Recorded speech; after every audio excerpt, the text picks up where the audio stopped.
Hey everyone, welcome back to the channel. Today I wanted to make a quick video to answer another subscriber's question, and this one has a bit of a story with it.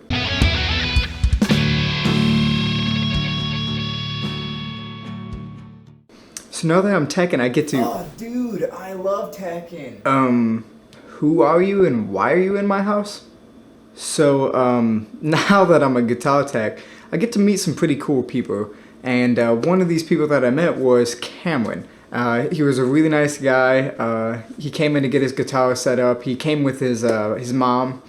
She doesn't live around here, so they were spending some time together, and I think she was going to pay for his setup as a present for his birthday or something, which was really cool. And he didn't end up getting his guitar set up actually because he just couldn't part with it.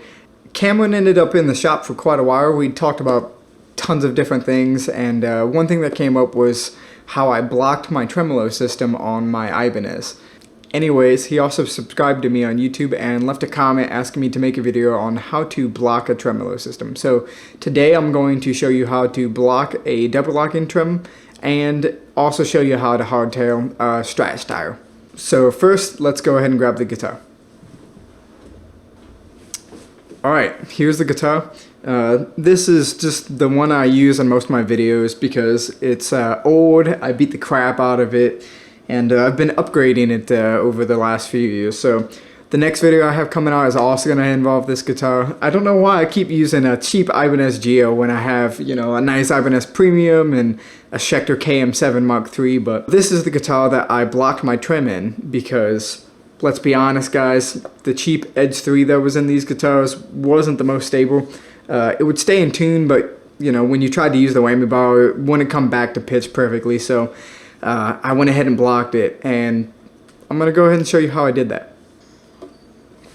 So what I did was take some measurements behind the bridge block inside of the tremolo cavity. You can kind of see the wood here. I'll throw in some pictures. And I cut some wood. Actually, Dave Dauterman cut some wood. Thanks, Dave. Threw a piece that had the perfect dimensions that I needed behind my block, and also because the block is going to move at an angle when you have any pressure on it, so the string's going to pull and it's going to pull the bridge one way or another. You're going to need probably a second piece of wood in there as a shim, which is what this guy is that's sticking out. So let me give you a close-up. So here's a couple pictures to give you a better view. In case you didn't know, the claw is the name of the piece that the springs are connected to that you can adjust with the screws to tighten or loosen the spring tension. And the springs are connected to the bridge block on the other side. That's the metal piece on the bottom of the bridge. So make sure that you loosen the spring tension for a double lock and tremolo system like this so that the string tension pulls the bridge block into the wood or whatever else you're using to block the trem. You could always try to buy and install a Tremolo system too. That's pretty cool. You can install it and engage it or disengage it so that you can use the trem or block the trem as needed. Yeah, so if you saw that guy's sweatshirt, you can probably already tell I'm a pretty big Naruto fan. So I named all my guitars after some of the characters. Let me know what your favorite character is in the comments. Wait, I got a great idea.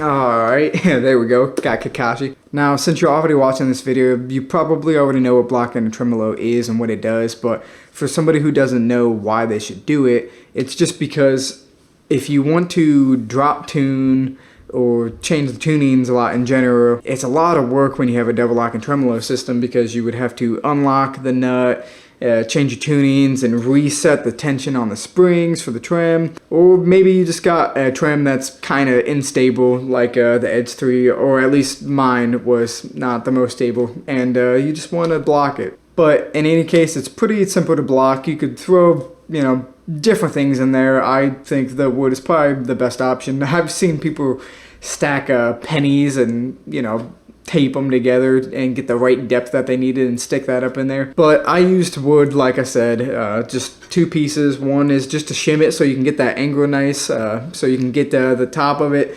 parallel with the body and the neck and stuff, whatever. And like I said earlier, one benefit of hardtailing your bridge or blocking it is that you can drop tune real quickly. I'm playing right now in E flat standard, so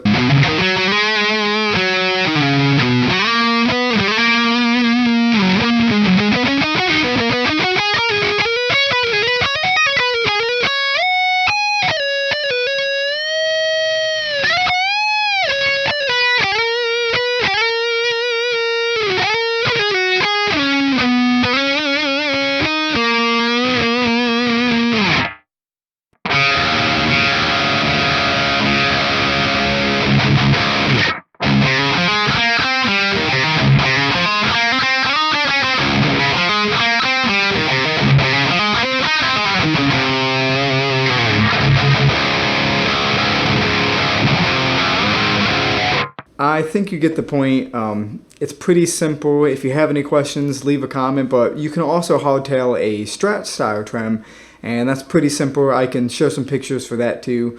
But you just go ahead and tighten the springs pretty much all the way. Just tighten the springs enough so you can drop tune and there's not going to be any movement. If you pretend that this top part is the bridge and this bottom part is the body, you want to make sure that they're nice and flush.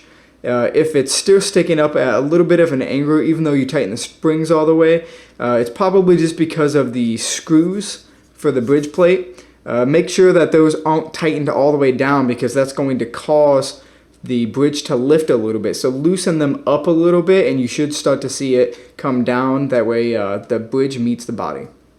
And that's pretty much it. So if you still have any questions, just drop me a comment. I'm trying my best to answer all of my subscribers' questions. I just got a new one today actually, and I'll be covering that shortly.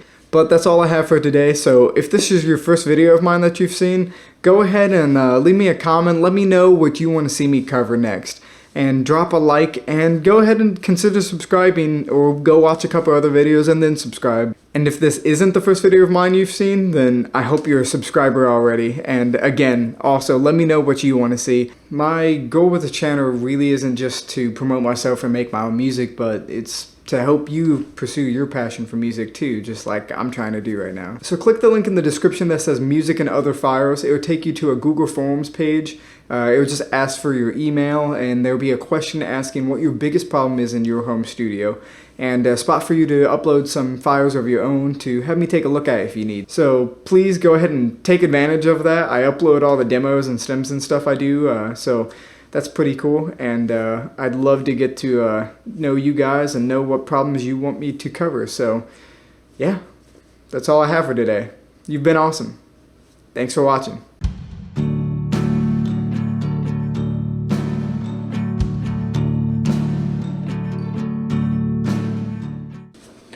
Oh, dude, I love tacking.